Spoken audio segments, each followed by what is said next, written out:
Hello दोस्तों, आज हमारा क्विक रिवीजन का ये 5वां सेशन है। चलिए चलते हैं हम बिना टाइम को वेस्ट करे हुए। और पॉइंट नंबर है 137।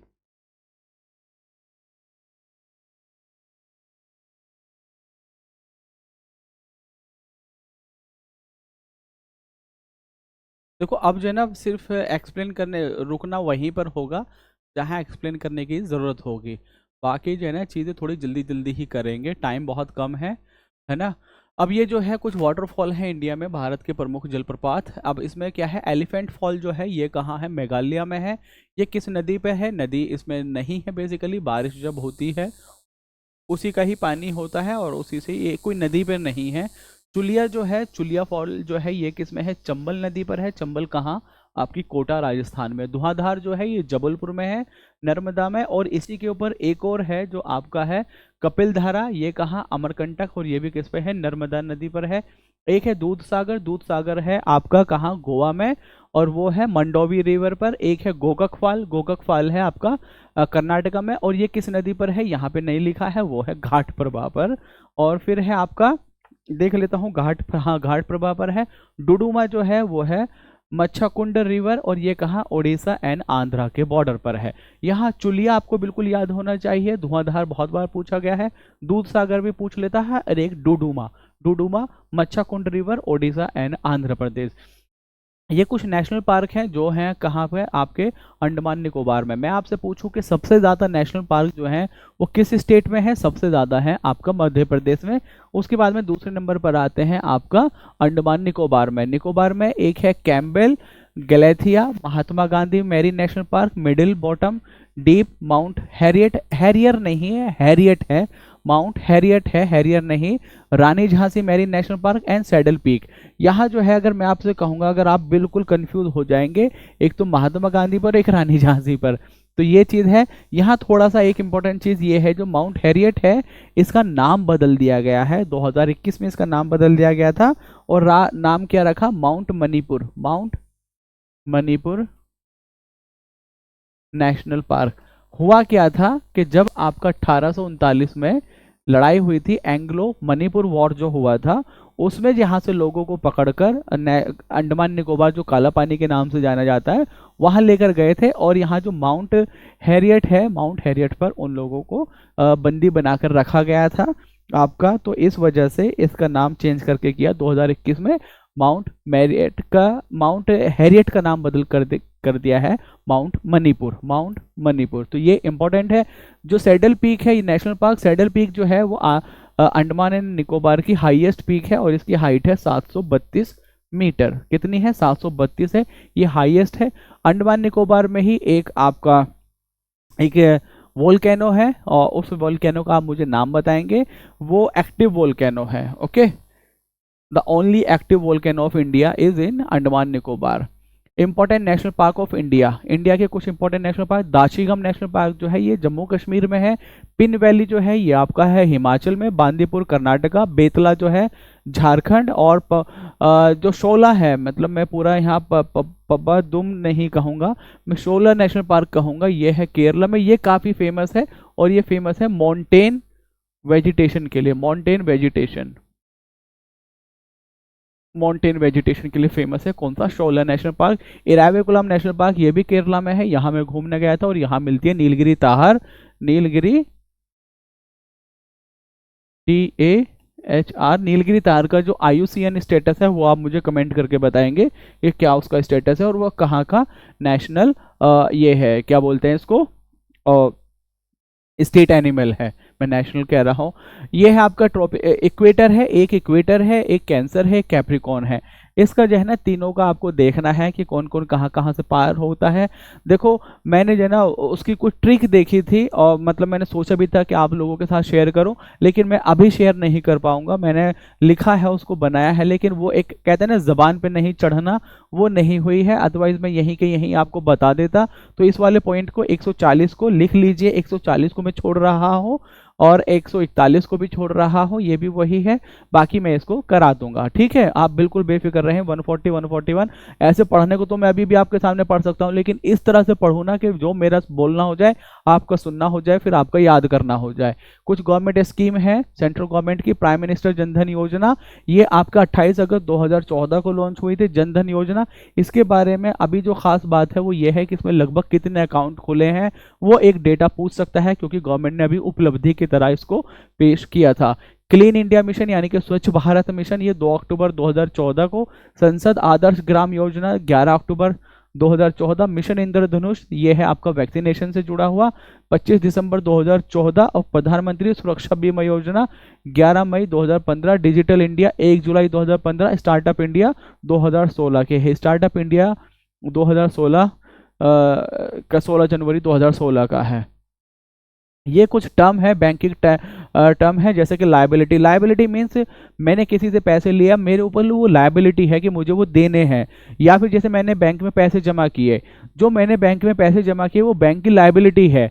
लेकिन अगर बैंक ने किसी को लोन दे दिया तो वो बैंक की एसेट है। एसेट वो चीज़ है जिससे उसे कुछ फायदा हो। अब मैंने बैंक में पैसे जमा कर दिए, सेविंग है, तो वो मेरे लिए क्या है, एसेट है, मेरी एसेट है, क्योंकि उस पर मुझे कुछ इंटरेस्ट मिलेगा, कुछ रिटर्न मिलेगा। लेकिन अगर बैंक के लिए देखा जाए तो ultimately at the end of the day मैं अगर बैंक के पास जाऊंगा, बैंक से कहूंगा भैया मेरा पैसा दो, तो बैंक के ऊपर वो लायबिलिटी है, बैंक को मुझे पैसा देना होगा ही।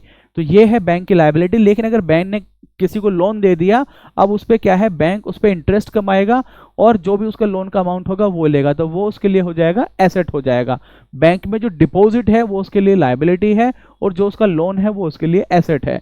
बैंक रेट जो है, बैंक रेट वो रेट है, जैसे कि मान लीजिए आपका पैसा जो है ये होगा आपका आरबीआई, आरबीआई हो गया, ये हो गया आपका कॉमर्शियल बैंक। ओके, इसको पैसे चाहिए, ये कहेगा आरबीआई से कि आप मुझे पैसे दे दीजिए, लेकिन लॉन्ग टर्म के लिए चाहिए मुझे पैसे, लॉन्ग टर्म के लिए चाहिए। तो वो किस पे मिलेंगे पैसे, आरबीआई। और यहाँ ये गवर्नमेंट सिक्योरिटीज के ही अगेंस्ट होता है, तो ये इसको गवर्नमेंट सिक्योरिटीज देगा और पैसे लेगा लॉन्ग टर्म के लिए। तो ये है bank rate, the rate at which RBI provide नहीं the rate at which RBI provide long term loans to commercial bank, long term. और यही काम अगर शॉर्ट टर्म के लिए हो जाए कि भैया कुछ दिन के लिए चाहिए, तो वो होता है आपका रेपो रेट। ओके, अब आरबीआई ऐसा हो गया कि मान लीजिए मार्केट में है बहुत ज्यादा पैसे, अब आरबीआई को पैसे कम करने हैं या फिर बैंक आरबीआई के पास जमा करने जा रहे हैं, तो बैंक्स जो है शॉर्ट टर्म के लिए ही, it's a rate at which the RBI borrows money from the commercial bank. RBI borrow करेगा कॉमर्शियल बैंक से,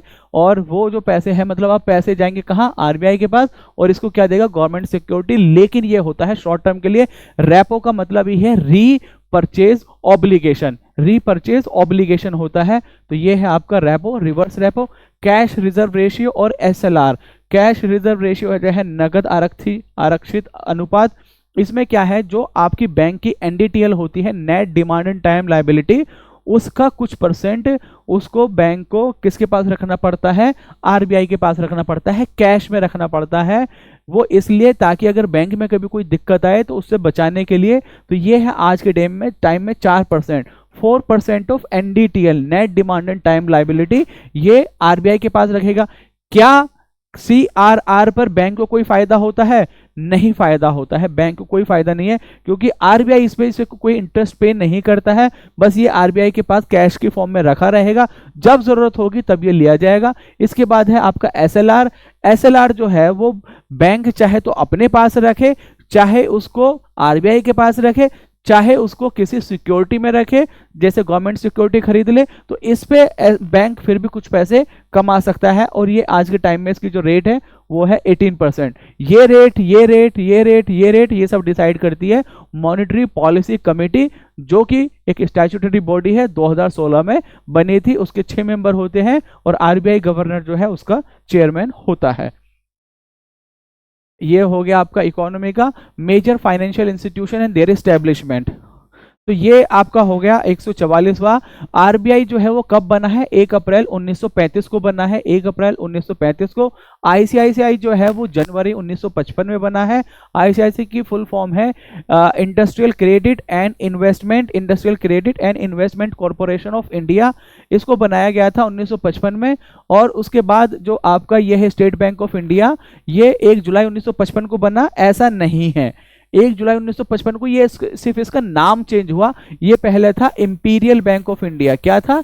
इंपीरियल बैंक ऑफ इंडिया। और इसको 1955 में इसका नाम बदल के किया गया state bank of India. Okay.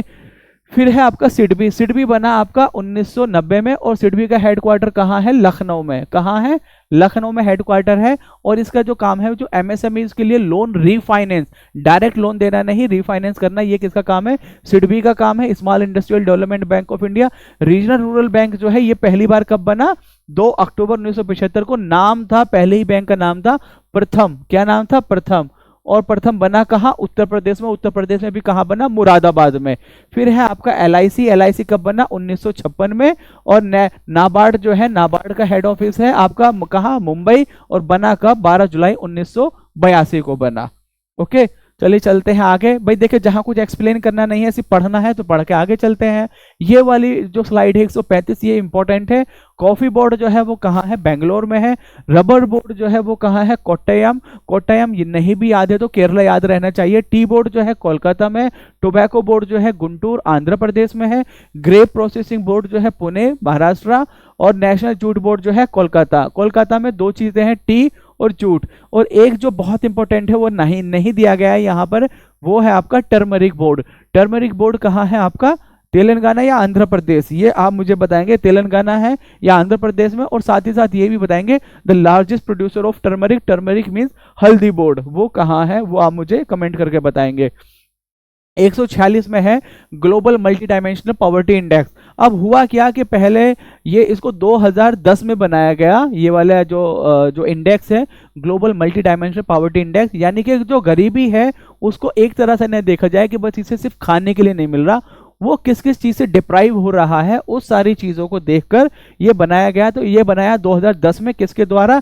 UNDP and Oxford poverty and human development initiative OPHI के द्वारा इसको 2010 में बनाया गया।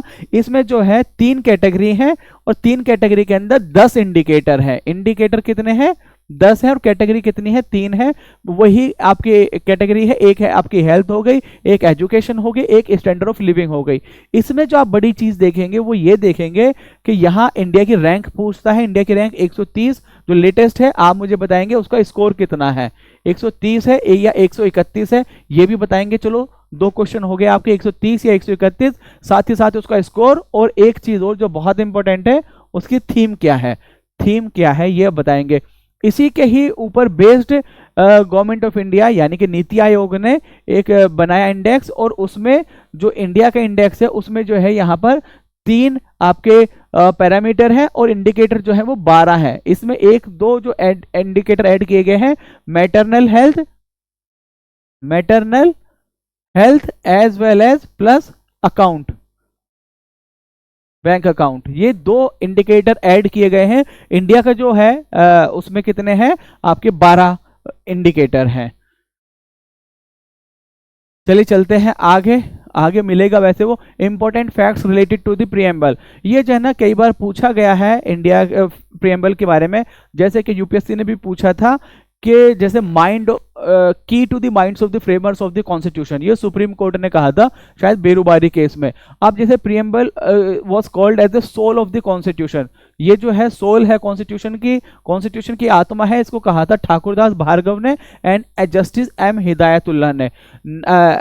एन पालकी वाला जो है, ये नन पालकी वाला नहीं, एन पालकी वाला जो है, इन्होंने कहा था इंट्रोडक्शन लेटर है, प्रीएम्बल को कहा था introduction letter to the constitution. और साथ ही साथ के मुंशी ने कहा था ये बर्थ चार्ट है, जन्म कुंडली है कॉन्स्टिट्यूशन की। ओके, अब ये जो है ऑब्जेक्टिव रेजोल्यूशन, इसका जो ओरिजिन देखा जाएगा प्रीएम्बल का, वो ये है objective resolution was introduced on 13 दिसंबर 1946। पहली मीटिंग कब हुई? 9 दिसंबर को। दूसरी मीटिंग कब हुई? 11 दिसंबर को। तीसरी मीटिंग कब हुई? 13 दिसंबर को। पहली दिसंबर को जो हेड किया था उनका नाम था डॉक्टर सच्चिदानंद सिन्हा। दूसरी मीटिंग जो थी उसमें डॉक्टर राजेंद्र प्रसाद। तीसरी मीटिंग जो है यहाँ आपका ऑब्जेक्टिव रेजोल्यूशन इंट्रोड्यूस हो जाता है which was passed on the, और इसको पास किया गया 22 जनवरी 1947 को। This objective resolution becomes the preamble. Okay, अब इसका मैं अगर कहूं जो प्रीएम्बल है उसका जो असल ओरिजिन है वो है आपका यूएसए। यूएसए इसका असल ओरिजिन है। और फिर आपका क्या कहें जो इसकी लैंग्वेज है, लैंग्वेज ली गई है इसकी ऑस्ट्रेलिया से, और इसमें कुछ इंपॉर्टेंट चीजें हैं जो फ्रांस से, जैसे कि लिबर्टी, इक्वालिटी एंड फ्रेटर्निटी, और कुछ रशिया से जैसे कि social, economic and political justice, social, political and economic justice. ये भी क्वेश्चन कई बार आ चुका है, सीधा इसी तरह से पूछ लेता है। पंचायती राज से रिलेटेड कुछ जो कमेटी, अब मैं कमेटी बताने से पहले ये बताऊंगा, देखिए देश आजाद हो गया, देश में कुछ काम हो रहे हैं, अब क्या है गरीबी बहुत थी, गांव वाले बहुत थे, तो हुआ क्या कि एक प्रोग्राम लेकर आए जिसका नाम था कम्युनिटी डेवलपमेंट प्रोग्राम, और उसी के बाद ही एक प्रोग्राम आया नेशनल एक्सटेंशन सर्विस, एक 1952, एक 1953। अब इनकी परफॉर्मेंस को देखना था कि आखिर ये जो हमारे जो जनता है उसको किस तरह से फायदा पहुंचा रहे हैं। तो उसके लिए एक कमेटी बनी, उसका नाम था बलवंत राय मेहता कमेटी, और बलवंत राय मेहता कमेटी ने एक सजेशन दिया कि भैया यहाँ पर है पंचायती राज सिस्टम की जरूरत जो लोगों के लिए असल में काम करेगा। तो इसी कमेटी की बेस्ड पर इसने 3 टियर सिस्टम बताया था। इसी कमेटी के बेस रिकमेंडेशन के बेस पर सबसे पहले जो पंचायत जो बनती है वो बनती है कहाँ, नागौर, 2 अक्टूबर 1949 को बनती है कहाँ, नागौर, जो कि है राजस्थान में। फिर है सादिक अली कमेटी 1964 में, Ashok Mehta committee 1977, Hanumant Rao committee, G V K Rao committee, LM Singhvi and PK Thungon committee 1988। ये सब चीजें बस इतना ही देख लेना, क्रोनोलॉजी इसमें अक्सर पूछता है तो एक बार फिर से सही से देख लेना। यहाँ जैसे बिल है government bill, private member bill, ordinary bill and आपका कॉन्स्टिट्यूशनल अमेंडमेंट बिल। ज्यादा बेहतर होता कि एक अरेंजमेंट में वैसे होता, मैंने कोशिश भी की मैं वो फोटो आपको कहीं से लगा दूं, लेकिन मैं ऑब्वियसली नहीं कर पाया तो नहीं कर पाया, बाकी यहाँ कोई कमी बचेगी नहीं। गवर्नमेंट बिल वो है बेसिकली, गवर्नमेंट बिल देखो असल में तो ये है कि ordinary bill, money bill, constitution amendment bill. अब गवर्नमेंट बिल है वो बिल जिसको सरकार ही इंट्रोड्यूस कर सकती है, ऐसा बिल जिसको सिर्फ और सिर्फ सरकार इंट्रोड्यूस करती है, is brought by the member of the cabinet in any house, यानी कि मिनिस्टर ही उसको इंट्रोड्यूस कर सकता है। More likely to pass obviously government bill है, तो ये कोई अलग से क्लासिफिकेशन नहीं है गवर्नमेंट का, यहाँ बस लिखा हुआ है। बाकी ये है private member bill. Private member bill ऐसा नहीं है कि इसको ऐसा है कि चाहे सरकार, जैसे मान लीजिए आज के टाइम में मान लीजिए जैसे कि हमारे यहाँ से देखिए भाई कैसा है, मैं किसका बताऊं,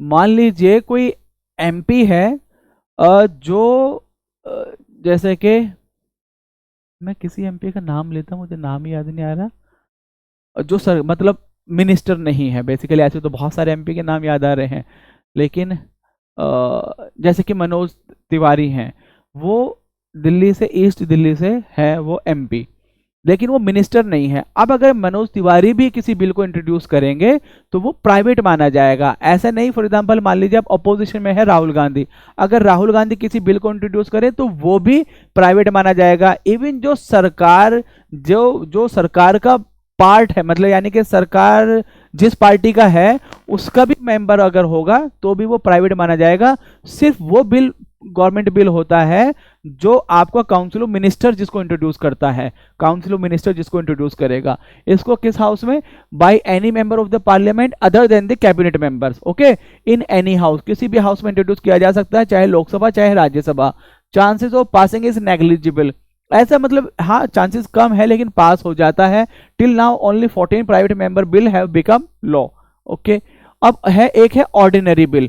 ऑर्डिनरी बिल वो है by member of parliament in any house, उसी का है prior permission of the president is not required, after being pass bye one house the other house can keep it.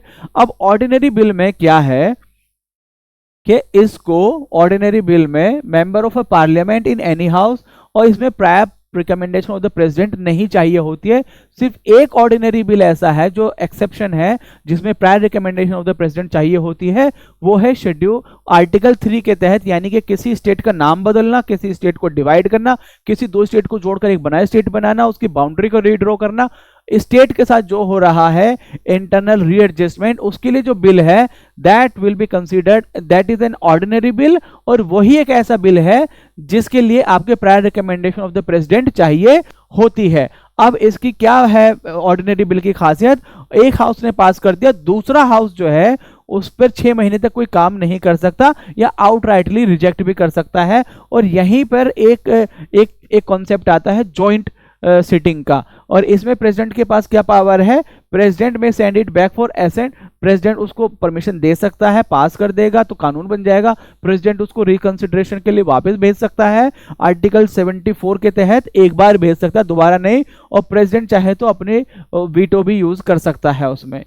अब एक है इसमें आपका कॉन्स्टिट्यूशनल अमेंडमेंट बिल, ये जो है बाय एनी मेंबर, ये भी एनी मेंबर है ना, और इन एनी हाउस, और इसमें prior recommendation of the president is not required, no joint sitting in case of dispute, इसमें जॉइंट सिटिंग नहीं होती है, if a bill is not passed by one house it lapses and passed by special majority in both the house, बिल्कुल सही, president has to give his assent according to यही पूछा जाएगा 24th constitutional amendment act. 24th constitutional amendment act ने it made the mandatory for the president to give the assent to the constitutional amendment bill. Okay, चलिए चलते हैं अगले इस पर। Major lakes of the world, Onega है कहाँ की, रशिया की, मराकाइबो है वेनेजुएला की, फाइव फ्लावर लेक जो है चाइना की, बॉइलिंग लेक है डोमिनिका की, अथाबास्का है कनाडा की, अथाबास्का कहाँ की है, कनाडा की। Major volcanic mountains of the world, Mount Etna कहाँ है, इटली में, कोटोपैक्सी कहाँ है, इक्वाडोर में, फुजियामा जापान में, Mauna Loa Hawaii island, Mount Kinabalu Malaysia, Aconcagua Argentina. इसमें से एक है जो हाईएस्ट वोल्केनिक माउंटेन है, आप मुझे उसका नाम बताएंगे, इसी लिस्ट में से है हाईएस्ट वोल्केनिक माउंटेन, आप मुझे इसमें से लिस्ट नाम बताएंगे। ये जो है major vegetation of the world, xerophyte वो है जो डेजर्ट में होती है, ज़ेरोफाइट वो है जो डेजर्ट में होती है, हाइड्रोफाइट वो है जो पानी के अंदर होती है, मीसोफाइट वो है जो टेम्परेट जोन में यानी कि शीतोष्ण कटिबंध क्षेत्र की वनस्पति है, उसको बोलते हैं मीसोफाइट। क्रायो मीन्स बहुत ठंडा, क्रायोफाइट वो जहां टुंड्रा यानी कि बहुत ठंड वाली जो जगह है, vegetation of tundra and cold region. Halophyte वो है जो सॉल्ट एरिया में, जैसे कि आपका सुंदरबन डेल्टा। और लिथोफाइट वो है जो आपकी हार्ड रॉक्स पर होती है, पत्थरों पर। और ट्रोपोफाइट वो है जो grasses and plants of the tropical climate जो है उसको बोलते हैं ट्रोपोफाइट्स। एंड हाइग्रोफाइट उसको बोलते हैं vegetation of wetland and equatorial warm humid climate जो है। हाइग्रोफाइट क्या है, दलदली एवं भूमध्य रेखीय उष्ण आर्द्रता वाली वनस्पति, उसको बोलते हैं हाइग्रोफाइट। ओके, चलिए चलते हैं आगे। ये हमने कल भी देखा था इसकी कुछ एग्जांपल ये हैं, आपको मार्क करना है which one is cold and which one is hot. Foehn जो है वो आल्प्स माउंटेन की है, मिस्त्राल जो है वो राइन वैली की है, खामसिन है इजिप्ट की, बोरा है इटली जो एड्रियाटिक सी से कनेक्ट होता है, हबूब जो है वो है सूडान की, शांता आना है कैलिफोर्निया की। कल इस बच्चों ने मुझे कमेंट करके नहीं बताया, शांताना वही है जिसे लॉस एंजलिस में आग लगी। ब्लिजार्ड जो है यूएसए कनाडा है, ये बहुत ठंडी हवाएं बर्फीले तूफान है। नॉर्वेस्टर जो है ये है न्यूजीलैंड में। इंडिया में जो नॉर्वेस्टर है ना वो है आपका प्री मानसून जो बारिश होती है वो है इंडिया में। और नॉर्वेस्टर जो अगर विंड्स की बात कहें तो ये इंडिया नहीं न्यूजीलैंड है, इसको यहां आप चेंज कर लीजिएगा। 155 यहाँ डेजर्ट जो है उनका डिसेंडिंग ऑर्डर है। सहारा डेजर्ट जो है अफ्रीका कॉन्टिनेंट में सबसे बड़ा, फिर है ऑस्ट्रेलिया डेजर्ट, ऑस्ट्रेलिया में ऑब्वियसली, फिर है मंगोलिया, अरेबियन डेजर्ट, फिर Mongolia desert between Asia and Russia, and है कालाहारी डेजर्ट, ये है अफ्रीकन कॉन्टिनेंट में। ये कुछ रिलेशन है, types of relation and interaction. Mutualism क्या है, म्यूचुअल बेनिफिट, मुझे आपसे व्यूज मिल रहे हैं, आपको मेरे से इंफॉर्मेशन मिल रही है। या मैं ये कहूं कि मैं अगर इस चीज को बेचता आपको तो मुझे आपसे पैसे मिलते और आपको नॉलेज मिलती, तो ये म्यूचुअल हो जाता। अब एक है पैरासिटिज्म, यानी कि एक को फायदा हो रहा है, एक को नुकसान हो रहा है, कोई किसी का खून चूस रहा है, वो है पैरासिटिज्म। कॉमेंसलिज्म वो है वह एक को बेनिफिट मिलता है और दूसरे को ना कोई फायदा होता है ना कोई नुकसान होता है। जैसे कि मान लीजिए आपने गांव में देखा होगा, जब भैंस चरने के लिए जाती है, भैंस चर रही है, उसके ऊपर जो है मैना कुछ चिड़िया बैठती हैं, जो कुछ छोटे छोटे कीड़े निकलते हैं, उन्हें वो खाती रहती है। उससे भैंस को कोई फायदा नहीं हो रहा है, लेकिन हाँ चिड़ियों को फायदा हो रहा है क्योंकि उन्हें कुछ मिल रहा है। तो ये हो गया आपका कमेंसलिज्म। ये 3 कैटेगरीज ऑफ बायोडायवर्सिटी। बायोडायवर्सिटी है एक तो स्पीसीज डाइवर्सिटी, एक जेनेटिक डाइवर्सिटी, एक इकोसिस्टम डाइवर्सिटी। अब स्पीसीज डाइवर्सिटी ये है कि आपका एक एरिया में जो लगभग कितनी स्पीसीज रह रही हैं, एक एरिया में कितनी स्पीसीज है, वो उसकी स्पीसीज डाइवर्सिटी हो गई। जेनेटिक डाइवर्सिटी ये है उस एक पर्टिकुलर स्पीसीज में कितनी वेरिएशन है, वो उसकी डाइवर्सिटी हो गई। इकोसिस्टम ये है कि डिफरेंट जो हैबिटेट्स है, different types of habitat communities and process with in an area, ये हो गया इकोसिस्टम डाइवर्सिटी। इसके बाद में एक और क्राइटेरिया है इसका मेजर करने का, alpha beta and gamma. Alpha beta and gamma किसी विशेष क्षेत्र के भीतर विविधता को संदर्भित करता है, उसे पारिस्थितिकी तंत्र में प्रजातियों की संख्या द्वारा व्यक्त किया जाता है। ये बेसिकली क्या है कि एक इकोसिस्टम है, मान लीजिए ये एक इकोसिस्टम हो गया, इसमें एक ये पेड़ है, ये घास का है, ये शाकाहारी, ये मांसाहारी, ये सांप, ये बहुत कुछ है, अलग अलग है, ये इसकी डाइवर्सिटी होगी जो अलग अलग है। इसी तरह से यहाँ कुछ है, तो ये हो गया क्या, अल्फा डाइवर्सिटी, जो एक इकोसिस्टम के अंदर है। कंपैरिजन बिटवीन इकोसिस्टम, अब इस इकोसिस्टम और इस इकोसिस्टम के बीच में जो कंपैरिजन हो रहा है कि यहाँ क्या क्या है, यहाँ क्या क्या है, ये हो गया बीटा डाइवर्सिटी। और फिर एक है गामा वेरिएशन, है measure of overall diversity of a different ecosystem within a region. अब एक रीजन होगा, उसमें कितने आपके इकोसिस्टम है, उनके अंदर अलग अलग जो डाइवर्सिटी है उसका जो मेजर है वो है आपका गामा वेरिएशन से। फिर इसके बाद चलते हैं कंजर्वेशन ऑफ बायोडायवर्सिटी। उसको जो है ना कंजर्वेशन करने के 2 तरीके हैं, एक इन सीटू, एक एक्स सीटू। इन सीटू वहीं के वहीं, एक्स सीटू वहां से अलग हटके। अब जैसे मान लीजिए नेशनल पार्क है, वाइल्ड लाइफ सेंचुरी है, बायोस्फीयर रिजर्व है, सेक्रेड ग्रोव्स है, ये सब क्या है आपका इन सीटू, वहीं के वहीं उसको प्रोटेक्ट किया जा रहा है। एक्स सीटू क्या है, जैसे कि आपका हो गया जर्मिनेशन, जर्म प्लाज्म बैंक हो गया, और या फिर आपका हो गया जैसे कि चिड़ियाघर है, जू है, ये सब क्या है एक्स सीटू, वहां से हटा के दूसरी जगह उन्हें कंजर्व किया जा रहा है। This include preserving species and genetic diversity by removing organism from there natural habitat. उनकी नेचुरल जगह से हटा के उन्हें कहीं आर्टिफिशियल जगह रखा जाता है, जैसे कि seed bank, gene bank, botanical या जूलॉजिकल गार्डन है, ये इसका एग्जाम्पल है। अब इसमें जो बायोस्फीयर जो होता है, बायोस्फीयर रिजर्व, उसके अंदर होते हैं आपके जोन। अब एक है सबसे पहले सी कोर हो गया, फिर इसके चारों तरफ बफर होगा, ये कोर हो गया, फिर ये बफर हो गया, और इसके ऊपर होता है ट्रांजिशन जोन। तो ये चीज है। अब यहाँ एक है इसमें CBT contains strictly prohibited area, no human activity. यहाँ ह्यूमन एक्टिविटी पॉसिबल नहीं है। बफर जोन में हो सकती है, यहाँ monitoring, training and tourism facility. और transition zone area where community या social cultural activity, human activity, यहाँ लोग भी रह सकते हैं या रहते हैं, जो कि कुछ नेशनल पार्क में आपने देखा होगा। ये हो गया ट्रांजिशन जोन। अब यहाँ है कुछ मेजर एजुकेशन कमीशन। अब मुझे 2 मिनट का टाइम दीजिए, मैं थोड़ा सा ब्रेक लेता हूँ, आज ज़्यादा बोलने की वजह से दर्द हो रहा है। 2 मिनट थोड़ा सा टाइम दीजिए।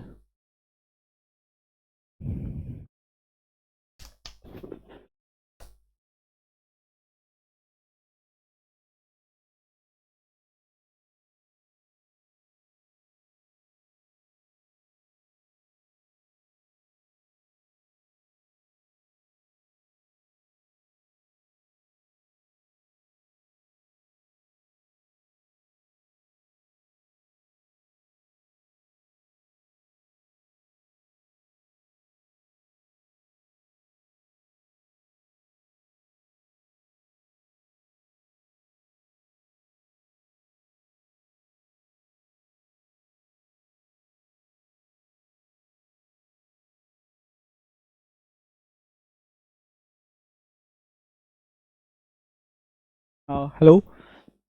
अब ये है मेजर एजुकेशन कमीशन। अब इसमें क्या है आपका मकोले जैसे हमने पहले ही बताया था कि एजुकेशन के लिए जो काम स्टार्ट हो गया था वो 1813 से स्टार्ट हो गया था, जब 1 लाख रुपए सैंक्शन किए गए थे, लेकिन वो यूज़ नहीं हुए। फिर 1823 में कुछ एक एजुकेशन के रिलेटेड ही लैंग्वेज को लेकर बात हुई, लेकिन असल जो होता है वो 1835 से होता है आपका मकोले डिक्लेरेशन। और इसने इंग्लिश एजुकेशन की फाउंडेशन रखी थी इंडिया में, and allocation of funds for education expenditure. उसके बाद आता है 1954 में, जिसे बोलते हैं वुड डिस्पैच, और इसको कहा जाता है Magna carta of modern education in India. और इसने क्या किया था, इंग्लिश एजुकेशन को रिकमेंड किया था eight primary, secondary and graduation level. और फिर उसके बाद आता है, बेसिकली इसका फोकस था हायर एजुकेशन पे। अगर आप देखेंगे ना, पहला हायर एजुकेशन पे फोकस आया है, फिर मिडिल पर आया है, फिर ग्राउंड पर आया है। होना ये चाहिए था पहले ग्राउंड पे, क्योंकि जहां बच्चों को प्रिपेयर करते वही बड़े होते, मिडिल पे पहुंचते उन पे फोकस करते, फिर वही हायर पे पहुंचते। तो रिवर्स में चले थे भाई। उनको मतलब था, अंग्रेजों को मतलब था, वो चाहते थे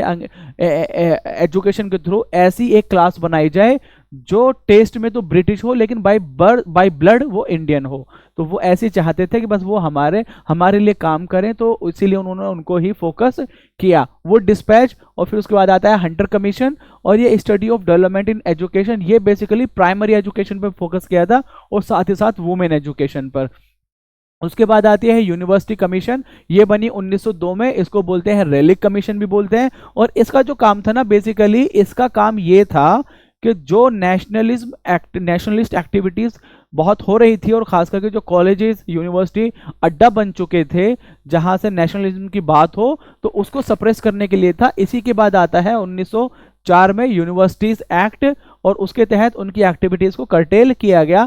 फिर आता है कैलकाटा यूनिवर्सिटी कमीशन या फिर सेडलर कमीशन, ये बनता है आपका 1917 में। और इसने भी बेसिकली नाम सिर्फ था कैलकाटा यूनिवर्सिटी का, लेकिन था ये पूरे इंडिया के लिए ही। ये हो गया। अब कुछ इंपॉर्टेंट गवर्नर जनरल हैं या वाइस रॉय हैं, और उनसे रिलेटेड कुछ इवेंट है। लॉर्ड इरविन जो है, इनके टाइम में क्या हुआ था, सिविल डिसोबीडियंस, सविनय अवज्ञा आंदोलन, या फिर पहला गोलमेज यानी कि राउंड टेबल कॉन्फ्रेंस हुआ, और गांधी इरविन पैक्ट भी इन्हीं के टाइम पर ही हुआ था। लॉर्ड वेलिंगटन जो है, इन्होंने किया था कम्युनल अवार्ड, या फिर आपका पूना पैक्ट किसके टाइम में हुआ, वेलिंगटन के टाइम में। लॉर्ड लिलिथगो जो है, इनके टाइम में होते हैं फर्स्ट जनरल इलेक्शन, इंडिविजुअल सत्याग्रह, और आपका क्विट इंडिया मूवमेंट जो है इन्हीं के टाइम में होता है, लॉर्ड लिनलिथगो के टाइम में। वॉवेल जो है, इसके टाइम में आता है CR formula, Shimla conference as well as cabinet mission, कब होता है, वॉवेल के टाइम में। माउंटबेटन के टाइम में होता है partition of India and Indian independence act. William Bentinck जो है, पहले गवर्नर जनरल ऑफ इंडिया है, जिनको जो मतलब गवर्नर जनरल ऑफ बंगाल से गवर्नर जनरल ऑफ इंडिया बनाया गया। चार्टर एक्ट आया 1833 का, और अबॉलिशन ऑफ सती किया गया 1829 में। मेटकाफ जो है, उसको कहा जाता है लिबरेटर ऑफ प्रेस। और लॉर्ड एलनबोरो जो है, इन्होंने क्या किया था, एनेक्सेशन ऑफ सिंध 1843 में ही स्लेवरी को खत्म किया गया था। हार्डिंग जो है, इनके टाइम में फर्स्ट एंग्लो सिख वॉर हुआ था 1845 एंड 46। आप मुझे बताएंगे इसके बाद कौन सी ट्रीटी हुई थी। और लॉर्ड डलहौजी जो है, इन्होंने किया था डॉक्ट्रिन ऑफ लैब्स, कब लेकर आए थे, 1848 में। और father of railway and telegraph इनको कहा जाता है। मैं तो ये कहूंगा डलहौजी वो इंसान है जिसको अगर असल में फादर ऑफ मॉडर्न इंडिया कहा जाए तो वो है लॉर्ड डलहौजी। ओके, 18 ये है बुक्स या फिर कुछ न्यूज़पेपर और उनसे रिलेटेड उनके ऑथर। जो एनी बेसेंट है, she is related with Commonwealth and आपका न्यू इंडिया से जुड़े हुई है। न्यू इंडिया बहुत बार पूछा गया है। मोहम्मद अली है, ये है कॉमरेड और हमदर्द के लेखक। ईश्वर चंद्र विद्यासागर है सोम प्रकाश के। मोतीलाल नेहरू है इंडिपेंडेंस, और राजा राममोहन राय है संवाद कौमुदी। तारकनाथ दास है फ्री हिंदुस्तान। सचिंद्र सान्याल है रेवोल्यूशनरी। और आपका शिशिर कुमार घोष है अमृत बाजार पत्रिका। अमृत बाजार पत्रिका वो मैगजीन है जिसने रातों रात अपनी लैंग्वेज बदल ली थी, क्योंकि जब आया था वर्नाकुलर प्रेस एक्ट आया था और उसने कहा था जो वर्नाकुलर लैंग्वेज में है उन पे कुछ सख्ती की गई थी, तो इसने रातों रात अपनी लैंग्वेज को बदल लिया था। फिर है दयानंद सरस्वती, इनकी है आपकी सत्यार्थ प्रकाश। ज्योतिबा फुले की है गुलामगिरी। सीआर दास की है India is for Indians. And Subhash Chandra Bose की है द इंडियन स्ट्रगल। ओके, अब इसमें जो है इंपॉर्टेंट चैनल्स हैं कुछ जो डिवीजन होता है। अब जैसे मैं आपको पहले बताऊं, जो 6 डिग्री चैनल है वो आपका इंडिया और सुमात्रा के बीच में डिवीजन क्रिएट करती है। इंडिया एंड यानी कि आपका इंडिया से क्या हो गया, निकोबार एंड सुमात्रा। सुमात्रा किसका पार्ट है, इंडोनेशिया का पार्ट है। 8 डिग्री जो चैनल है, 8 डिग्री चैनल वो सेपरेट करती है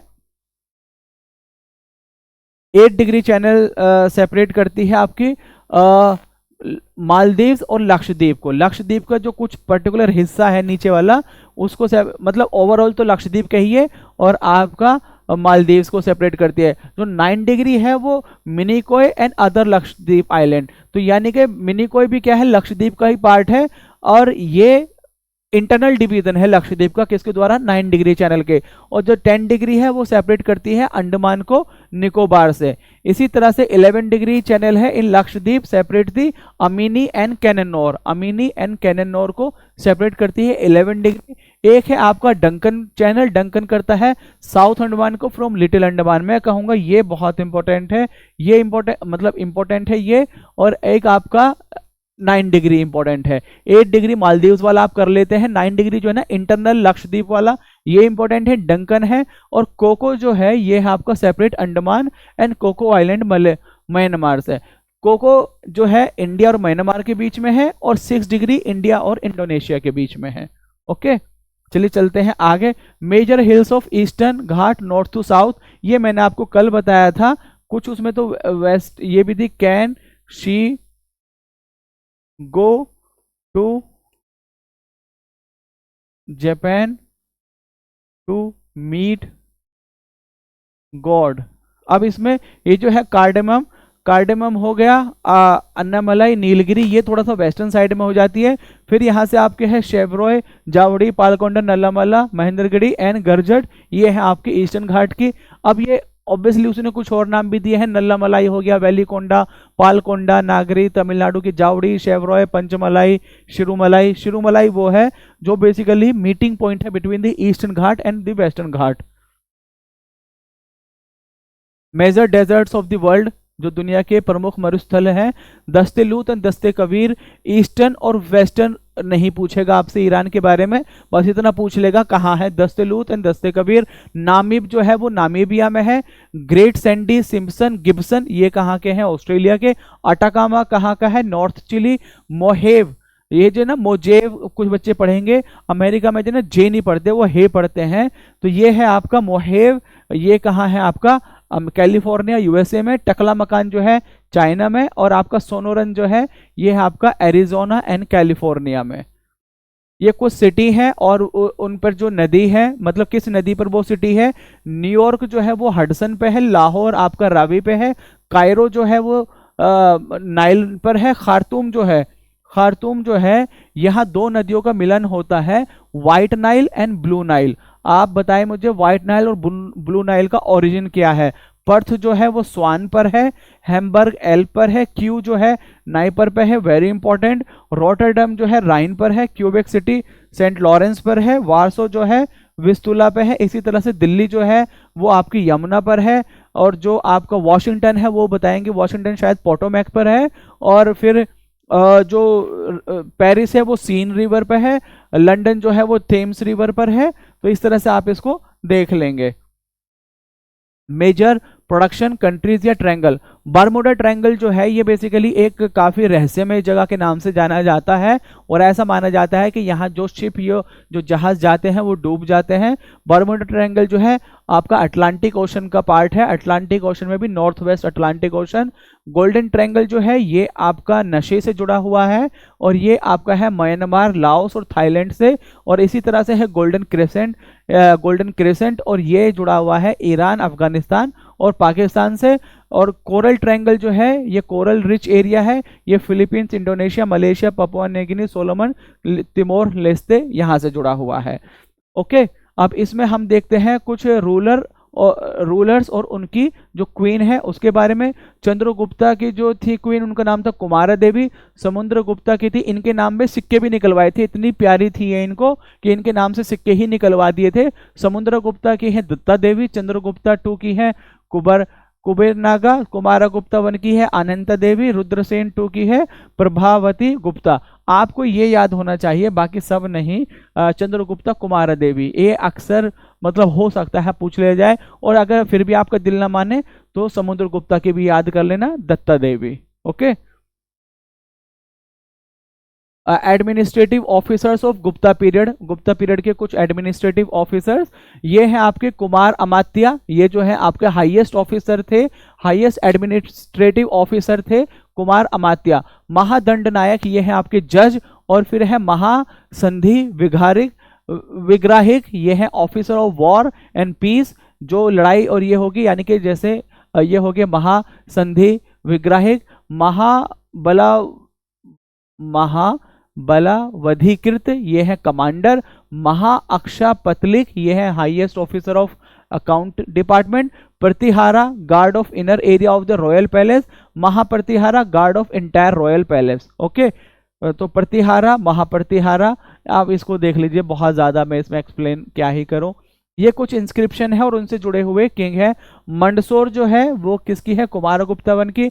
तक्षशिला जो है वो पतिक, और आपका उदयगिरी केव ये है चंद्रगुप्ता टू, और इरन जो है वो है आपका समुद्रगुप्ता। ऐसा नहीं है इंस्क्रिप्शन समुद्रगुप्ता, ये बस एक्स्ट्रा लिख गया है, कभी आप इसको भी समुद्रगुप्ता, ये अभिलेख जो है ना यहाँ आना था इंस्क्रिप्शन, तो समुद्रगुप्ता की क्या है, इरन इंस्क्रिप्शन, और चंद्रगुप्ता की उदयगिरी, पतिक की तक्षशिला, कुमारगुप्ता वन की मंडसौर। ओके,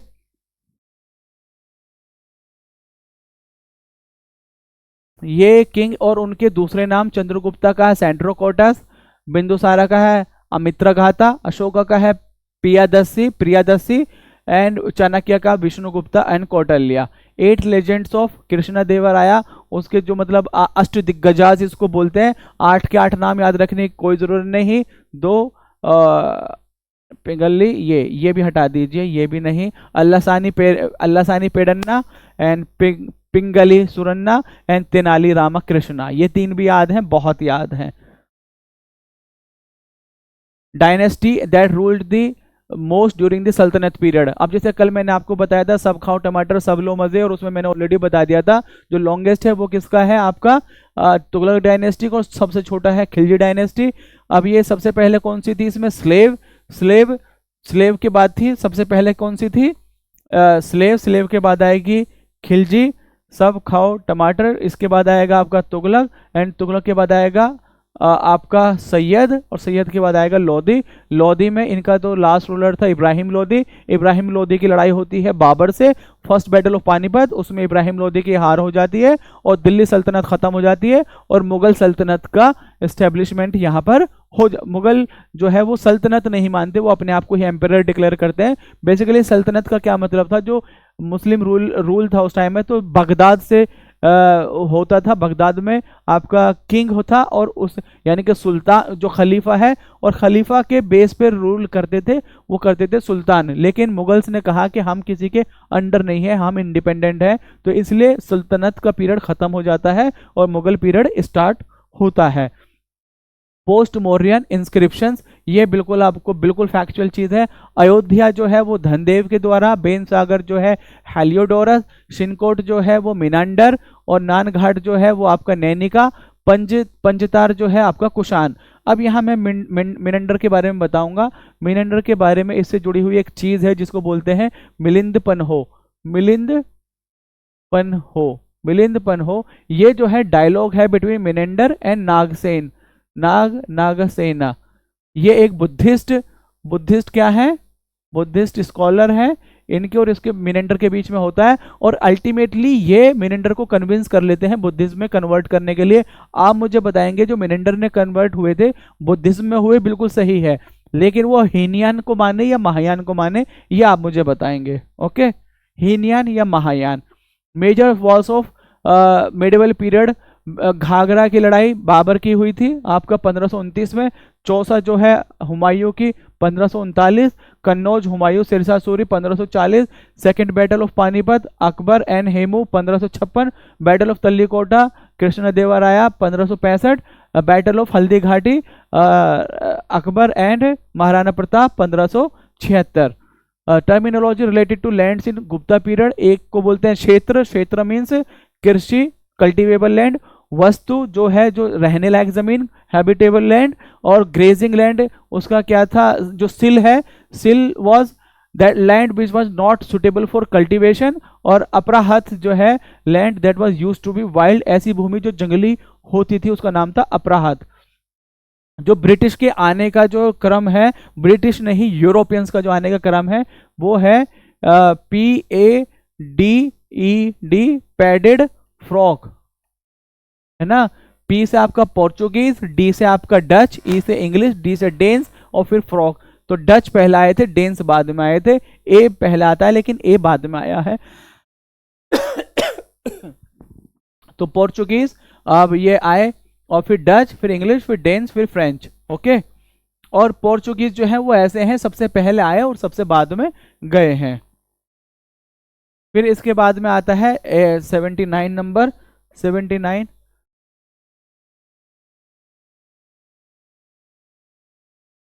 ऐसा है पता नहीं कैसे, दर्द, 2 मिनट का टाइम दीजिए।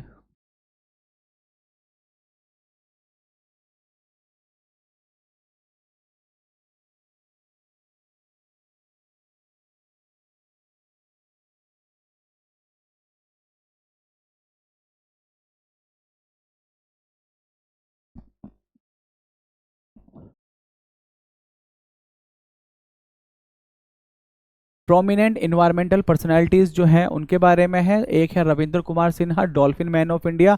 आप बताएंगे dolphin day, national dolphin day कब सेलिब्रेट किया जाता है? नेशनल डॉल्फिन डे कब सेलिब्रेट किया जाता है? Dolphin,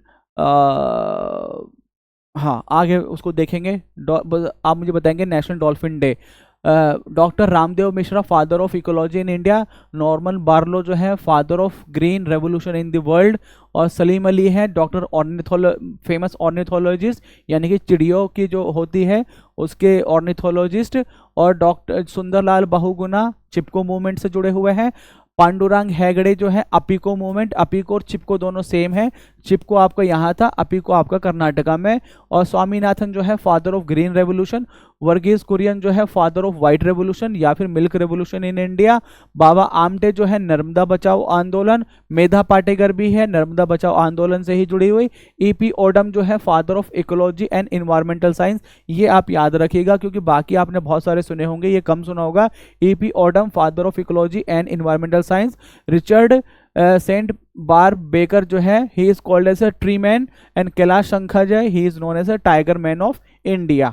okay, important environmental terminology, ये बहुत ही आसान सा है। सस्टेनेबल डेवलपमेंट क्या है कि हम ऐसा डेवलपमेंट करें जिसमें हमारी आज की ज़रूरत पूरी हो जाए और हमारी जो आने वाली फ्यूचर जनरेशन है उन पे नेगेटिव असर ना पड़े, ये सस्टेनेबल डेवलपमेंट। इसको पहली बार जो यूज़ किया गया, जो दिया गया ब्रंटलैंड कमीशन 1987, उनकी एक रिपोर्ट थी आर कॉमन फ्यूचर। ये भी पूछा जाता है, ये भी पूछा जाता है, इनकी डेट भी पूछी जाती है, तो ये आपको याद रखना है। एक है फिर आपका इको मार्क। इको मार्क कौन प्रोवाइड करता है? BIS, bureau of Indian standard, 1991। इसके तहत इको फ्रेंडली प्रोडक्ट्स को ये दिया जाता है। एक है एग मार्क और ये एग्रीकल्चर प्रोडक्ट्स को जस्टिफाई करता है। एक है आपका हैबिटेट, हैबिटेट वो जगह है जहां वो रहता है। ग्रीन वॉश, ये बहुत ही कॉमन टर्म हो गया है अभी और काफ़ी ट्रेंड में है। ग्रीन वॉश मतलब आप झूठ बोल रहे हैं, आप कह रहे हैं कि हमारी कंपनी जो है वो रिन्यूएबल एनर्जी, इन्वायरमेंट प्रोटेक्शन, ये वो दिस एंड दैट, लेकिन अल्टीमेटली आप कर रहे हैं गलत। तो ये है आपका making false promise regarding the environmental protection. तो ग्रीन वॉश में से झूठ, इन्वायरमेंटल टर्मिनोलॉजी है ये भी। अब इसमें जो है ना ये थोड़ा सा कंफ्यूज करता है, lentic and lotic, lentic and lotic. अब इसमें जो है ना थोड़ा सा बस ऐसे याद रखिए, देखो जो मैंने याद करने की कोशिश की, अदरवाइज कंफ्यूज होता हूँ। ये तो है स्टैटिक, स्टैटिक स्टिल है ना, स्टैटिक, और ये है फ्लोइंग। अब ओ किस में आ रहा है? स्टैटिक में, फ्लोइंग में, तो ये ओ इसमें आ रहा है, इसी से आपका लॉटिक है। लॉटिंग वो है जो फ्लोइंग वाटर है, जैसे कि रिवर है, वाटरफॉल है। स्टिल वाटर जैसे कि पॉन्ड्स है, वेटलैंड है, लेक्स है। तो ये क्वेश्चन पूछा गया है एग्जाम में, आप कंफ्यूज होते हैं। Lotic, lotic flowing, lotic flowing, ओ इसमें भी ओ आ रहा है, उसमें भी ओ आ रहा है, फ्लोइंग वाटर। लॉटिक हो गया। लैंटिक जो है स्टिल वाटर जो रुका हुआ है। नीश जो है बेसिकली जो फंक्शनल यूनिट होती है किसी भी ऑर्गेनिज्म की, जहां वो असल में रहता है, defined as the functional role of an organism plays in ecosystem. और ये टर्म किसने दिया था? ग्रिनेल्स ने। बहुत ही इंपॉर्टेंट है, किसने दिया था? ग्रिनेल्स ने। और यह है functional role an organism plays in an ecosystem is known as niche. और इकोसिस्टम क्या है, इसकी डेफिनेशन भी बहुत बार पूछी जाती है। a community of organism and the environment in which they live। Basically क्या है, इकोसिस्टम क्या है, मैं, कम्युनिटी और जो इन्वायरमेंट मेरे चारों तरफ है और मेरा इससे इंटरेक्शन भी, दिस इज कॉल्ड इकोसिस्टम। और ये टर्म दिया था किसने, एजी टेंसले ने दिया था। एक होता है कैरिंग कैपेसिटी, कैरिंग कैपेसिटी वो है कोई पर्टिकुलर जगह है वहाँ सही तरीके से कितने लोग, कितनी पॉपुलेशन, कितनी आबादी रह सकती है, अगर उससे ज़्यादा उसमें होगा तो फिर वहाँ हो जाएगा सर्वनाश वाली बात।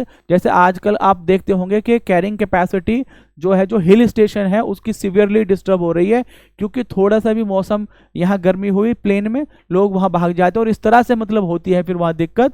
Maximum population size of biological species that can be sustained by that specific environment, तो हम उसकी कैरिंग कैपेसिटी को डिस्टर्ब कर रहे हैं। एक होता है biomagnification, entry of heavy metals into food chain and increasing concentration of those metal at different trophic level. तो एक होता है बायोमैग्निफिकेशन, एक होता है बायो एक्यूमुलेशन। एक्यूमुलेशन वो है मैं इस लेवल पर हूँ और यहीं मेरे अंदर उसका कंसंट्रेशन बढ़ रहा है। बायोमैग्निफिकेशन वो है कि मैं यहाँ एक लेवल है, फिर मैं इससे ऊपर गया तो मेरा कंसंट्रेशन बढ़ गया, फिर इससे ऊपर गया तो एक और मेरा कंसंट्रेशन बढ़ गया, तो ये है biomagnification. Constitutional provisions related to language, constitutional provisions related to language, ये है आर्टिकल 343 जो है बेसिकली वो बताता है the official language of the union, official language of the union, official language of the union shall be Hindi in Devanagari script. ये किसने है, कॉन्स्टिट्यूशन ने। लेकिन आज के टाइम में देखोगे तो वो इंग्लिश, वो उसके लिए आया था कानून फिर कि 15 साल के लिए उसने कहा था कि 15 साल के लिए रहेगा, फिर उसको आगे एक्सटेंड कर दिया गया। 344 जो है वो बताता है commission and committee of parliament in respect of official language. यहाँ जो इंपॉर्टेंट है 351 directive for the development of Hindi language and 22 official language including Hindi in schedule 8 of the Indian constitution. आप मुझे ये बताइए कि क्या ये ओरिजिनल ही था 22? बिल्कुल गलत, क्योंकि ओरिजिनल तो 14 लैंग्वेज थी शेड्यूल 8 में, बाद में उनको बढ़ाया गया जो 22 हुई है। और 351 जो है provision for providing facilities for education in mother tongue language at the primary stage, यही आपकी नेशनल एजुकेशन पॉलिसी में जो चैलेंज आ रहा था वो यहीं से है। और यह है 358B, यानी कि एक लिंग्विस्टिक ऑफिसर होना चाहिए, provision for the appointment of specific officer for linguistic minorities. ये लेपर्ड रिपोर्ट, ये पुराना, अब इसको ना ही देखें तो ज़्यादा बेहतर है, वैसे लेटेस्ट अभी कुछ आया नहीं है, लेकिन अभी लेटेस्ट में जो इंपॉर्टेंट है वो है लाइन वाला। और इसमें क्या है, रिलीज कौन करता है, मिनिस्ट्री ऑफ इन्वायरमेंट करेगी, बिल्कुल सही। 12,852 इसमें पाए गए 2022 वाले में, नहीं उससे बढ़कर 2022 में कितने हो गए, इतने। और सबसे ज़्यादा कहाँ है, मध्य प्रदेश में, फिर है महाराष्ट्र, कर्नाटका। अब इसमें हम ना ही ज़्यादा जाएं तो ठीक है, क्योंकि जो लेटेस्ट है लेटेस्ट हम देख लेंगे, वो मैं आपको करंट वाली उसमें करा दूंगा। स्टेटस क्या है, सबसे ज़्यादा कहाँ है, मध्य प्रदेश में, दूसरे पे महाराष्ट्र में, कर्नाटका। कुछ इंपॉर्टेंट आर्टिकल जो सुप्रीम कोर्ट से रिलेटेड है, 124 जो आर्टिकल है वो बताता है कि सुप्रीम कोर्ट होगा, establishment of supreme court, okay. उसके बाद जो इंपॉर्टेंट है वो है आपका 127 जो कि एडहॉक जजेस के बारे में बताता है। और फिर है आपका सुप्रीम कोर्ट 129 इंपॉर्टेंट है जो बताता है कोर्ट ऑफ रिकॉर्ड के बारे में, कोर्ट ऑफ रिकॉर्ड के बारे में कौन सा है, 129 है। स्पेशल लीव पिटीशन जो है SLP वो किस में है, आर्टिकल 136 में। और जो आपका 137 क्या है, रिव्यू ऑफ द जजमेंट और order of by the supreme court. 141 ये कहता है कि जो इसका जजमेंट होगा वो सभी कोर्ट्स पे बाइंडिंग होगा। और 142 ये कहता है कि in order to do complete justice ये कोई भी डिक्री पास कर सकते हैं, 142 है वो। और इसी तरह से यहाँ कुछ हाई कोर्ट से रिलेटेड है। 214 कहता है हाई कोर्ट होना चाहिए, 215 कहता है कोर्ट ऑफ रिकॉर्ड, 129 क्या कहता है, सुप्रीम कोर्ट को कोर्ट ऑफ रिकॉर्ड, 215 कहता है हाई कोर्ट को court of record. Court of record का मतलब क्या है कि इनका जो जजमेंट है वो एविडेंस के तौर पे यूज किया जाएगा। और दूसरा क्या, इनके पास पावर है, कंटेम्प्ट ऑफ कोर्ट अगर होता है तो उसके लिए पनिश करने की पावर होती है। अब यहाँ क्या है, 226 रिट्स, वहाँ क्या है, आर्टिकल 32 के तहत, यहाँ आर्टिकल 226 के तहत। अब इसमें इससे ज़्यादा कुछ भी नहीं। ये कुछ आर्टिकल हैं जो कि है आपके गवर्नर से जुड़े हुए। गवर्नर 153 बताता है गवर्नर होना चाहिए। और जो एग्जीक्यूटिव पावर है स्टेट की वो किसके हाथ में है, गवर्नर के, 154। और appointment for the governor, term of the office of governor, term, ये देखिए बिल्कुल ऐसा ही है। मैं अब इसमें आपको क्या चीज़ बताऊं, इसमें एक चीज़ है जो आर्टिकल 200 और 201 के तहत, यानी कि जब आपने, आपकी असेंबली ने कोई कानून को, कोई बिल को पास किया और गवर्नर के पास गया, तो गवर्नर के पास पहला तो ये है उसको एक्सेप्ट, एसेंट दे दे, उसको वापस भेज दे, या उसको रिजेक्ट कर दे। तीन चीज हो गई। चौथी चीज ये है वो प्रेसिडेंट के लिए रिजर्व कर दे, यानी कि प्रेसिडेंट के पास जाएगा। प्रेसिडेंट के पास पावर है उस पर कोई काम करे ना करे, या फिर वापस भी भेज सकता है। अब अगर प्रेसिडेंट ने वापस भेजा, असेंबली ने वापस पास किया, तो अब गवर्नर के पास नहीं जाएगा, अब सीधा प्रेसिडेंट के पास जाएगा। इसी चीज पे बहुत दिक्कत हो रही थी, जिसपे सुप्रीम कोर्ट ने हाल फिलहाल जजमेंट दिया। सुप्रीम कोर्ट ने कहा 3 महीने में डिसाइड करना होगा, जिस दिन से बिल मिला है उस दिन से 3 महीने के बीच में आपको जो उस पर डिसीजन है वो डिसाइड करना होगा। यही इंपॉर्टेंट था बस इसमें। Facts, facts related to fundamental duties. Fundamental duties कहाँ से ली गई, मतलब 42वां कौन से, मैं थोड़ा सा जो ना बैठ के बोलता हूँ, मुझे थोड़ा सा पेन हो रहा है, तो मैं, अब नहीं भी दिख रहा तो ठीक है, मैं यहाँ से बोलता हूँ। 42nd कॉन्स्टिट्यूशन अमेंडमेंट जो एक्ट है 1976, वो सरदार सोरेन सिंह कमेटी के रिकमेंडेशन पर आता है, और उसने 10 फंडामेंटल ड्यूटीज़ को इंक्लूड किया। और फंडामेंटल ड्यूटीज़ ली कहाँ से गई हैं, ये आप मुझे बताएंगे जापान से या सोवियत यूनियन से, आप मुझे ये कमेंट करके बताएंगे। और पहले 10 थी, अब 11 हो गई हैं। 11 किससे जुड़ी गई है, आपका 86 कॉन्स्टिट्यूशन अमेंडमेंट एक्ट, जिसने राइट टू एजुकेशन वाला जो पार्ट है उसमें कुछ ऐड किया है। तो आपका ये हो गया, अब 11 फंडामेंटल ड्यूटीज़ हैं। उसके बाद में कुछ मेजर एग्रीकल्चर रिसर्च इंस्टीट्यूट है इंडिया के, ये देख लेते हैं। Central island agriculture research institute कहाँ है, ये पोर्ट ब्लेयर में है। पोर्ट ब्लेयर कहाँ है, अंडमान में, Andaman Nicobar. Indian pulses research institute ये कहाँ है, कानपुर में। Central arid zone research institute ये कहाँ है, जोधपुर में। Indian institute of millet research ये कहाँ है, हैदराबाद।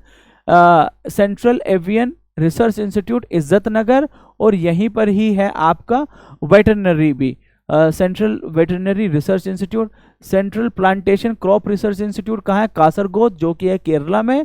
फिर है आपका central brackish water aquaculture institute Chennai. Central institute for research on goats ये कहाँ, मखदूम, जो कि है Mathura. Indian institute of horticulture research Bengaluru Karnataka. Central agriculture engineering institute Bhopal. Central cotton research institute Nagpur. Central institute of fishery technology Kochi, और central marine fisheries research institute Kochi. And central potato research institute Shimla. And Indian institute of soil sciences Bhopal. देखिए potato, इसमें जो अगर याद रखने हैं आपको, तो याद रखिए आप सॉइल, पोटैटो, एंड उसके ऊपर अगर आप देखेंगे एक गोट वाला, एंड एवियन रिसर्च, ये 4 बहुत ज़रूर याद रखिए। बाकी भी जितना याद कर सकते हो उतना कीजिए, लेकिन ये 4 ज़रूर याद कीजिए। Okay. Important facts related to animal जो है, इनको जो है उनसे रिलेटेड कुछ इंपॉर्टेंट फैक्ट एक होते हैं। जो मैमल्स है, मैमल्स को 3 पार्ट में डिवाइड किया है, प्रोथेरिया, मेटाथेरिया एंड यूथेरिया। जो स्तनधारी जंतुओं को 3 उपवर्ग में बांटा गया है, Prototheria, Metatheria, and Eutheria. Prototheria वो है जो अंडा देते हैं, सीधा जो मैमल्स जो अंडा देते हैं वो है प्रोटोथेरिया। मेटाथेरिया वो है जो बच्चे को जन्म देंगे, लेकिन वो बच्चा जो है अभी पूरा डेवलप्ड नहीं है, उसको माँ अपने पास ही रखती है। जैसे कि आपने देखा होगा कंगारू के अंदर वो थैली होती है, थैली के अंदर रहेगी और वहाँ पर वो बड़ा होगा। उसके बाद है आपका यूथेरिया वो है जो सीधा फुल्ली डेवलप्ड बच्चे को जन्म देंगे, जैसे कि इंसान है। अगर हम मैमल्स में, goat has the highest blood pressure among the mammals, जो आपकी स्तनधारी वर्ग में सबसे अधिक तापमान बकरी का होता है। और डक बिल्ड प्लेटिपस जो है is the only poisonous mammal. ये डक बिल्ड प्लेटिपस जो है एकमात्र विषैली स्तनी है, मतलब मैमल्स जो है एकमात्र ऐसा है जो पॉइजनस है। Classes of animals and chamber of their hearts, जो रेप्टाइल है उसमें 3 चैम्बर होते हैं, लेकिन उसका एक एक्सेप्शन है जो कि क्रोकोडाइल है, जिसमें 4 चैम्बर हार्ट होते हैं। फिशिस में जो है, मछलियों में 2 होते हैं, बर्ड में भी 4 होते हैं, मैमल्स में भी 4, और आपका एम्फीबियंस में 3 चैम्बर होता है। रेप्टाइल एंड एम्फीबियन में 3 है, लेकिन क्रोकोडाइल एक ऐसा रेप्टाइल है जिसमें 4 चैम्बर हैं। Important facts related to cell biology. जो प्रोटीन फैक्ट्री है वो किसको बोलते हैं? राइबोसोम्स को। किचन ऑफ द सेल बोलते हैं क्लोरोप्लास्ट को। Power house of the cell बोलते हैं माइटोकॉन्ड्रिया को। Suicide bag of the cell बोलते हैं लाइसोसोम को। और डिस्कवरी ऑफ न्यूक्लियर किसने की थी? रॉबर्ट ब्राउन ने। एंड डिस्कवरी ऑफ सेल की थी रॉबर्ट हुक ने।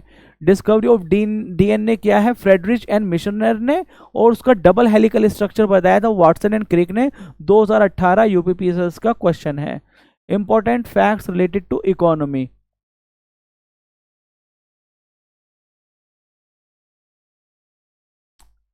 Important facts related to economy. देखो, फिजिकल डेफिसिट है। फिजिकल डेफिसिट बेसिकली, देखो यार, इस पे जो मुझे खड़े होकर लिखना पड़ेगा, तो मैं चाहता हूँ कि ये वाला पॉइंट भी 140, 141, 192 आप मुझे लिख के एक बार भेज दीजिएगा। इनको मैं थोड़ा सा एक्सप्लेन करूंगा ना, तो वो रहने दीजिए। ये जो है अमेंडमेंट देख लेते हैं। अमेंडमेंट 1, ये जो है आपका अमेंडमेंट 80, ये है एक अल्टरनेटिव प्लान इसने बनाया था, formulated for sharing taxes between the union and state. बिल्कुल भी इंपॉर्टेंट नहीं है, नहीं याद रखिए। 85th जो है, provision of case of seniority was made in case of promotion, ये इंपॉर्टेंट है। जैसे कि आपका ये है कि प्रमोशन में रिजर्वेशन है या नहीं है, तो उसके लिए क्या है, कॉन्सिक्वेंशियल सीनियोरिटी का कॉन्सेप्ट आया था, और वो है आपके 85th कॉन्स्टिट्यूशन अमेंडमेंट एक्ट में। 86 जो है वो right to education, right to free and compulsory education for children between 6 and 14 years of age and was included as a fundamental right under article 21। Okay, अब इसके बाद है आपका कैग के बारे में। कैग का अपॉइंटमेंट कौन करता है? प्रेसिडेंट करता है। कैग की अपॉइंटमेंट कौन करता है? प्रेसिडेंट।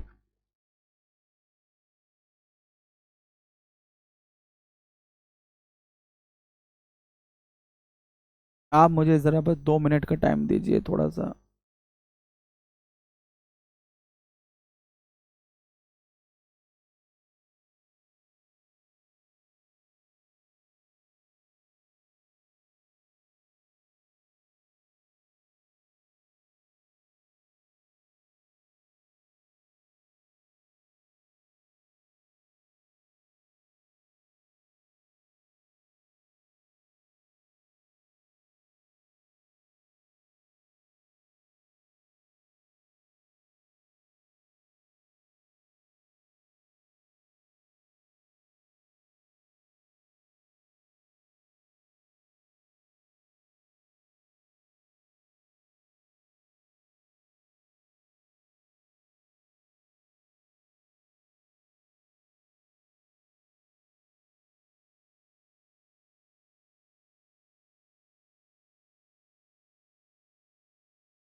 ये है, हम बात कर रहे हैं कैग से रिलेटेड। ये अपॉइंटमेंट कौन करता है? प्रेसिडेंट करता है, under his hand and seal.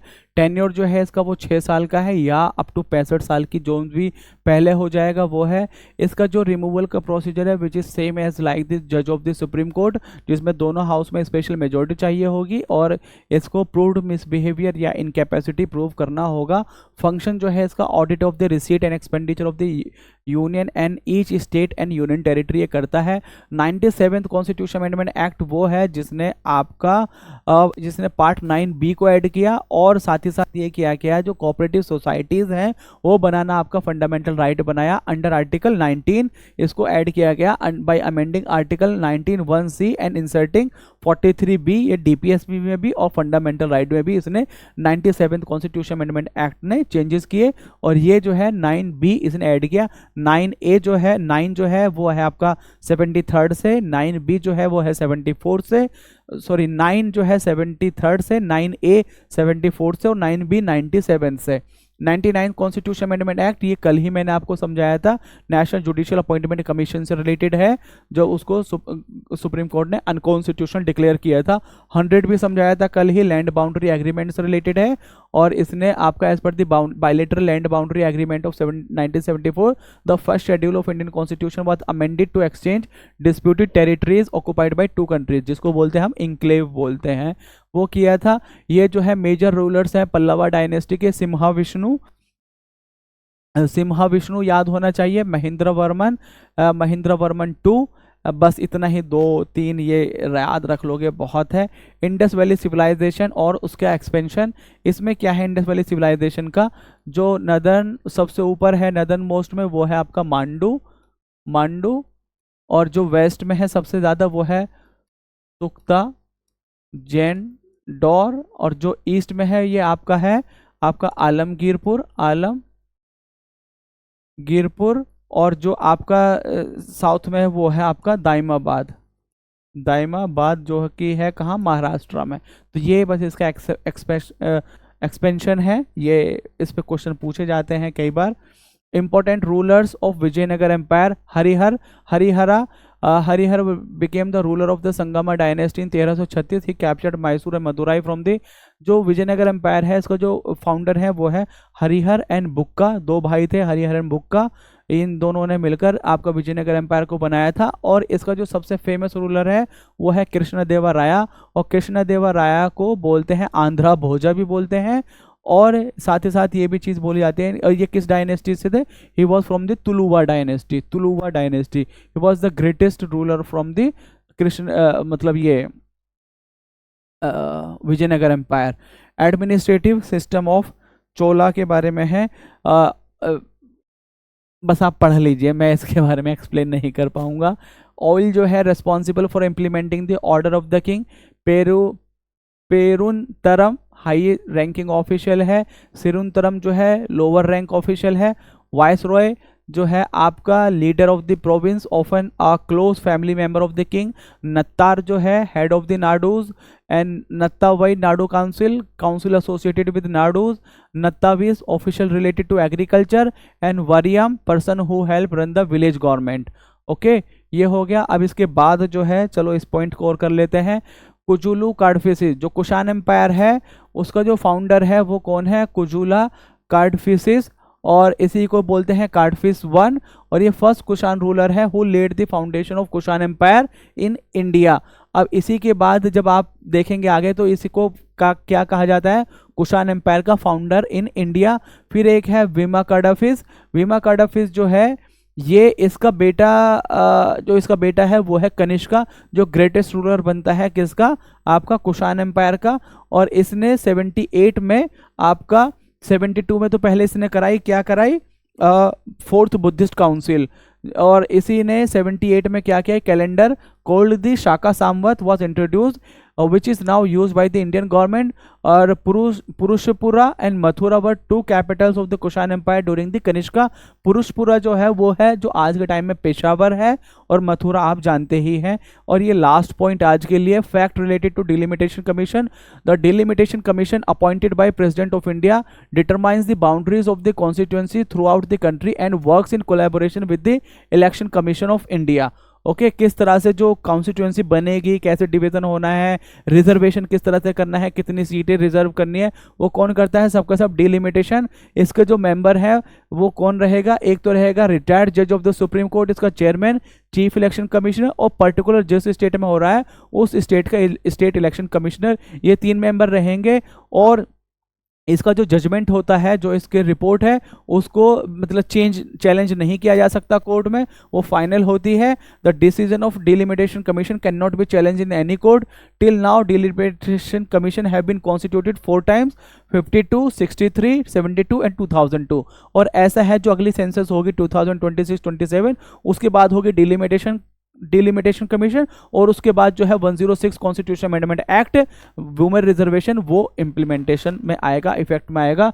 तो चलिए आज के लिए इतना ही। मुझे खड़े होने में भी थोड़ी दिक्कत हो रही है, बाकी मतलब मैं कल कोशिश करूंगा। तो आप बच्चे इसको देखिए और इस पर जो कमेंट आप कर सकते हैं बताइए, कुछ अच्छा लगा वो भी, कुछ और बेहतर कर सकते हैं वो भी। तो आपके मतलब जो रिप्लाई है, जो कमेंट है, उसका मैं खुद पर्सनली देखता हूँ, उस पर रिप्लाई करता हूँ। तो आप जितना ज़्यादा से ज़्यादा कर सकते हैं आप कीजिए। Thank you, have a good day, bye. Time बहुत कम है, अच्छे से पढ़ते रहिए, टाइम वेस्ट ना करें।